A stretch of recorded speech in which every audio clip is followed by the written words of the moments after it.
Почитувани гледачи, добре дојдовте во Урбаните вести.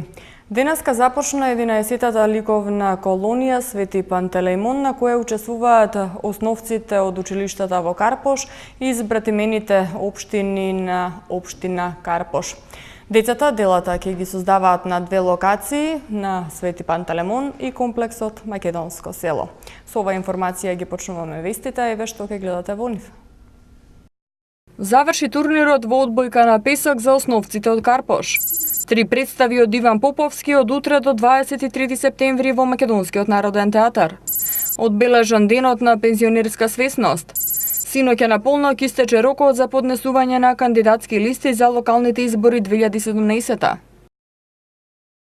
На одбележувањето на 15 септември, денот на пензионерската свесност, председателот на Агенцијата за супервизија за капитално-финансиско пензиско осигурување, Булен Дервиши, информираше дека потребно е да се направи ажурирање на податоците на пензионерските друштва, како и целосно информирање на значењето на капиталното финансиско пензиско осигурување. Потребно е да се направи ажурирање на податоците на членовите од пензиските друштва со цел на времено да добиваат информации, како и целосно информирање на граѓаните за значењето на капиталното финансиско пензиско осигурување, за тоа што се случува со средствата на членовите од вториот пензиски столб. За ова денеска информираше председателот на Советот на експерти на Агенцијата за супервизија на капитално финансиско пензиско осигурување Булен Дервиши по повод одбележувањето на 15 септември, денот на пензионерската свесност.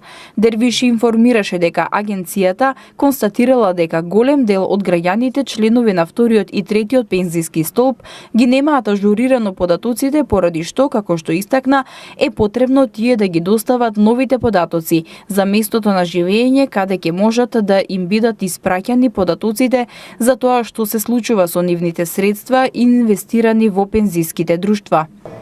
Јас сакам да упатам еден апел до граѓаните, односно до членовите на вториот и третиот столб, за да ажурираат нивните податоци. Бидејќи последните години се соочуваме со некои проблеми, тие што се селуваат од нивните адреси не се ажурирани, треба да бидат ажурирани за да добиваат поефикасна информација за нивните заштети, односно нивните сметки за вториот столб.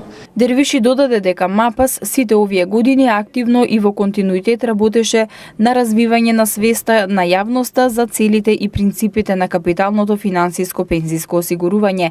Тука спаѓаат едукативните кампањи за јавноста, бројни презентации со студенти и пензионери. Инаку капиталното финансиско пензиско осигурување е воведено во 2006 година. Во двете пензиски друштва членуваат 447.000 граѓани во вториот пензиски столб, а 23.427 во третиот пензиски столб. Синоќа на полнок истече рокот за поднесување на кандидатски листи за предстојните локални избори 2017. Во рокот 48 часа општинските изборни комисии треба да ја утврдат кандидатурата, а најдоцна до 16 септември потврдените кандидатски листи општинската изборна комисија треба да ги достави до Државната изборна комисија. Синоќа на полнок заврши рокот за поднесување на кандидатските листи за локалните избори 2017. До општинските изборни комисии, групи избирачи и политичките партии ги доставија кандидатските листи, а најголем дел од кандидатите партиите веќе ги објавија во јавноста. Општинската изборна комисија во рокот 48 часа од приемот на листата на кандидати утврдува дали таа е поднесена во соодветниот рок и дали е составена во согласно со одредбите на изборниот законник.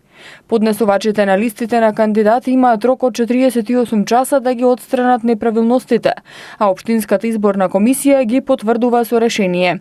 Потврдените листи на кандидати општинската изборна комисија треба да ги достави до ДИК најдоцна до 16 септември заради утврдување на редоследот во единствената листа на кандидати.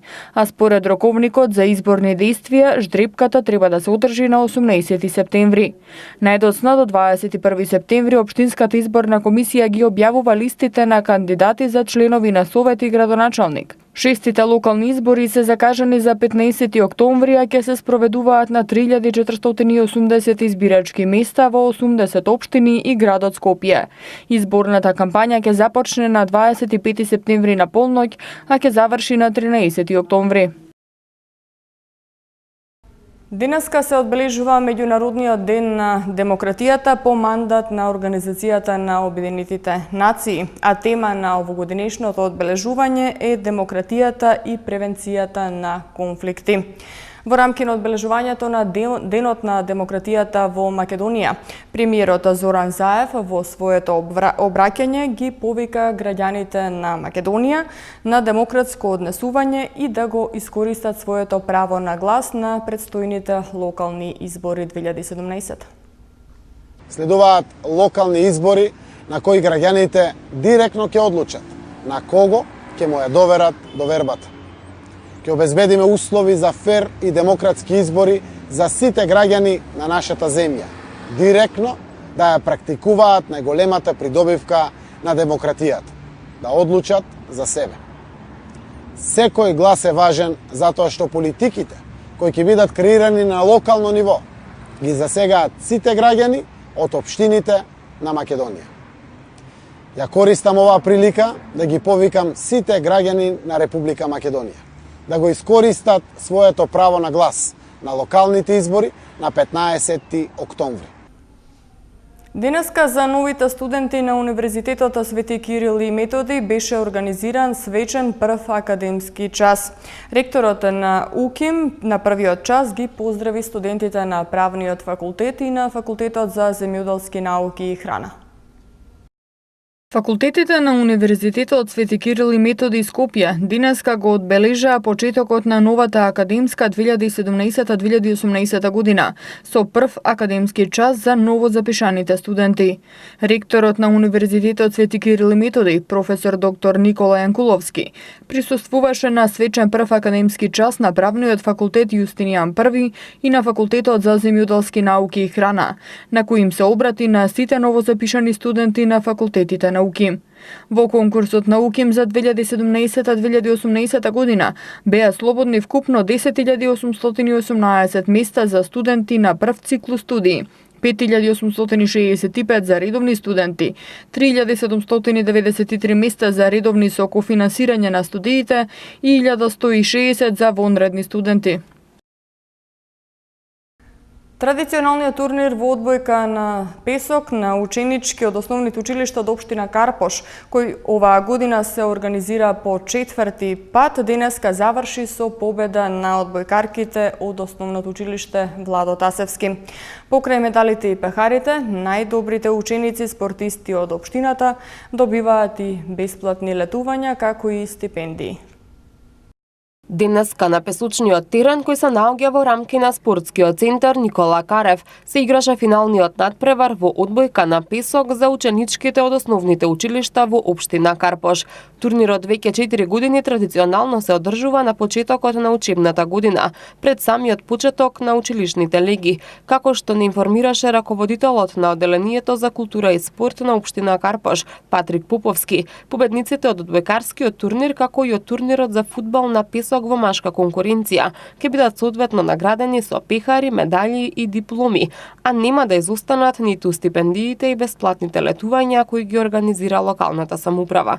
Значи ние секогаш мислиме, ги наградуваме, ги поддржуваме, ги мотивираме нашите талентирани ученици и спортисти, така да за овој турнир се обезбедени пехари, медали и дипломи. По завршувањето на целогодишниот лига турнир, односно лига надпреварување, учениците традиционално градоначалникот ги наградува со стипендии, спортски стипендии, со еднонеделни наградни екскурзии, како што оваа година ја организиравме и реализиравме во кампот Скурас и други награди што ќе представуваат стимул, потик и мотив за овие наши талентирани млади спортисти. Најдобри на турнирот беа одбојкарките од основното училиште Владо Тасевски, откако ги совладаа ученичките од Војдан Чернодрински со резултатот 2:1 во добиени сетови. На турнирот учество земаа вкупно 8 училишта од територијата на општина Карпош. Од општината велат дека постојаното вложување во спортот дава видливи резултати, а тоа се гледа по големиот број освоени награди. Во урбаните заедници Мирче Ацев и Даме Груев утре продолжува да се спроведува акцијата за собирање на кабаст отпад на територија на општина Ѓорче Петров. Граѓаните треба да внимаваат оставениот отпад да не го попречува одвивањето на сообраќајот и да биде на пристапно место за возилата на јавното претпријатие Комунална хигиена.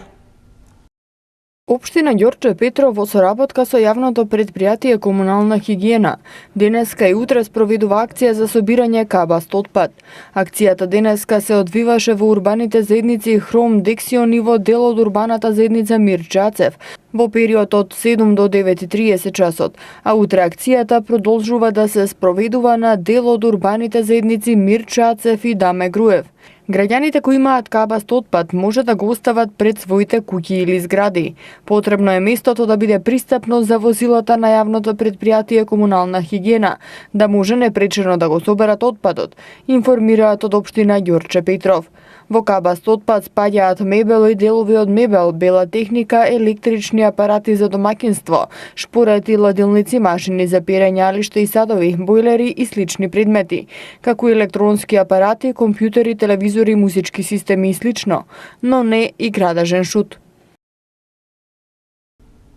Работа колку да не е безич е насловена конференцијата која што се одржа денеска, а е посветена на сиромашните и социјално исклучените лица. Со помош на овие конференции се овозможува да се слушне гласот на лицата кои живеат во сиромаштија или се социјално исклучени и им се дава можност своите проблеми лично да ги презентираат пред невладени и владени представници. Македонската платформа против сиромаштија денеска ја организираше 6-та национална конференција на сиромашни и социјално исклучени лица насловена Работа колку да не е безич, која е посветена на вработените, а сиромашни граѓани. Целта на оваа конференција е да се надмени и прошири традиционално прифатениот концепт дека сиромашни се само оние кои немаат работа и оние кои имаат ниски плати. Освен за овие лица станува збори за лицата кои работат, но не се пријавени, несигурни вработувања како што се вработувања со договори на краток рок, сезонски или хонорарни ангажмани и оние кои се единствени вработени во повеќе бројни семејства. Со оваа конференција се опфаќаат работничките права, но и безбедноста и сигурноста на работните места. Со помош на овие конференции се овозможува да се слушне гласот на лицата кои живеат во сиромаштија или се социјално исклучени и им се дава можност своите проблеми лично да ги презентираат пред владини и невладини представници.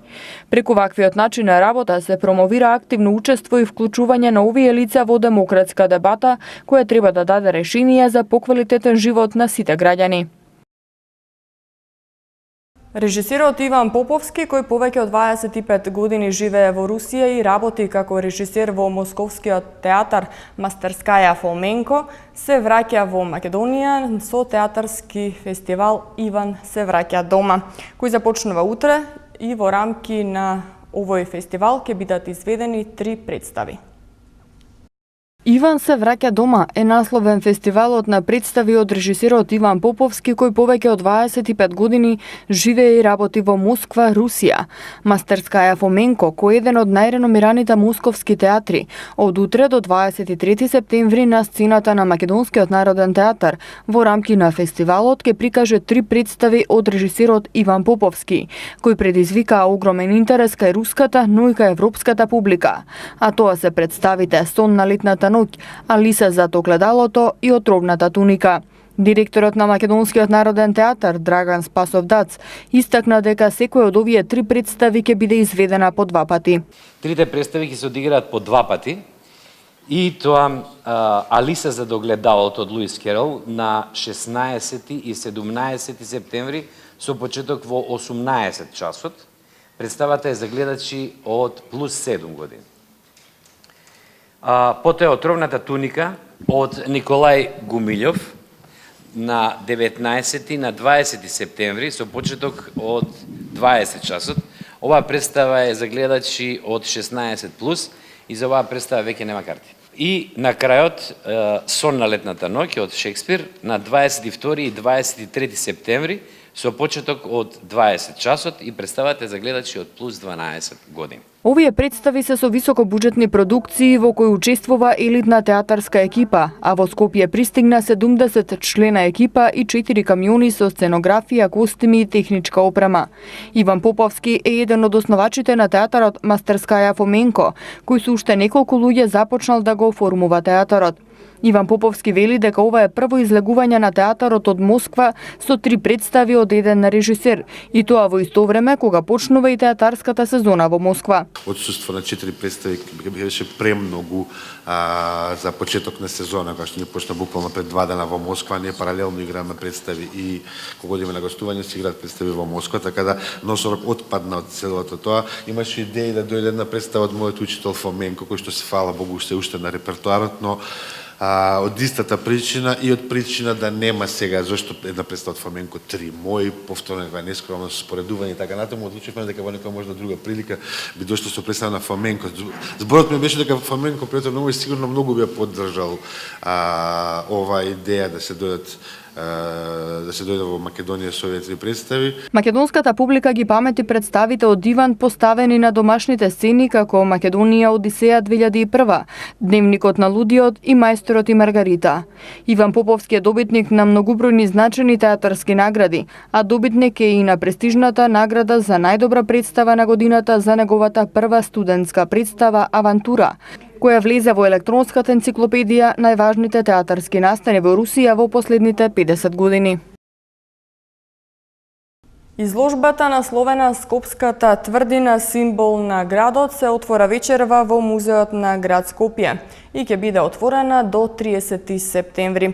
Со изложбата се презентираат материјалните наоди од византискиот и османлискиот период, вредни сведоштва за минатото на Скопје, кои сега се собрани во една интегрална целина.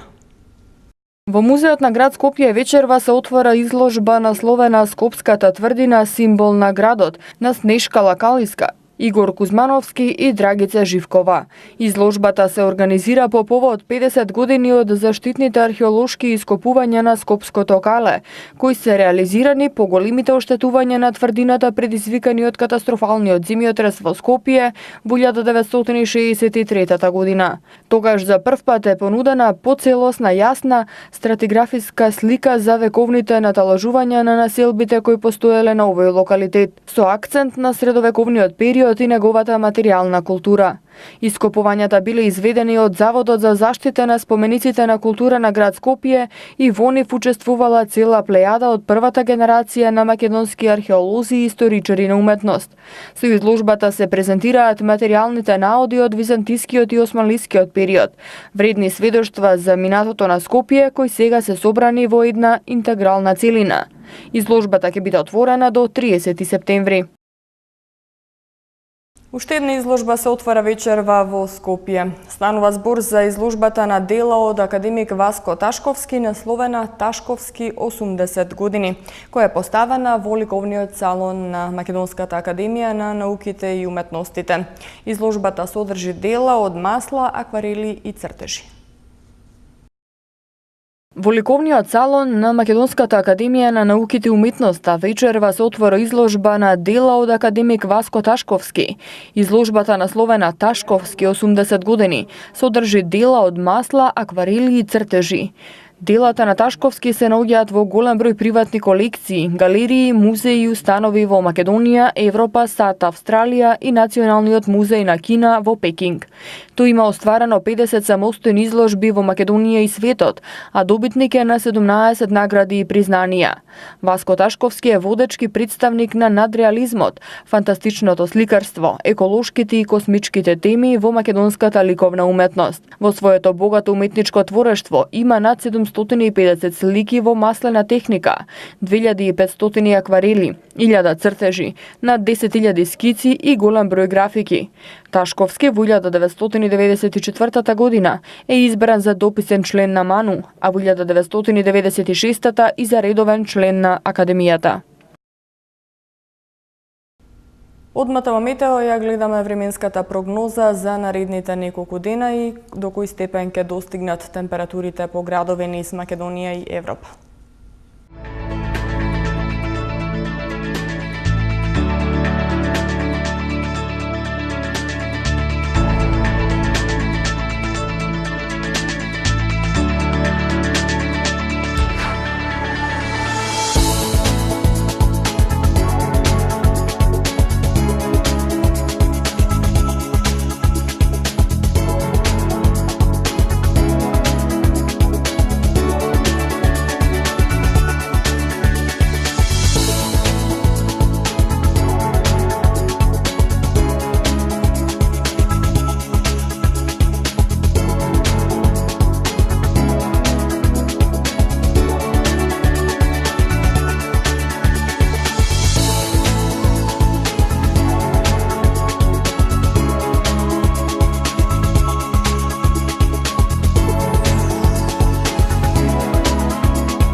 И за крај уште една информација. Од градот Скопје информира дека поради реконструкција на водоводната мрежа на кружниот тек на улицата Христо Татарчев и булеварот Србија, од полноќ во сабота кон недела, па се до завршување на работите, без вода ќе останат корисниците од високата зона од населбите Ново Лисиче и аеродром.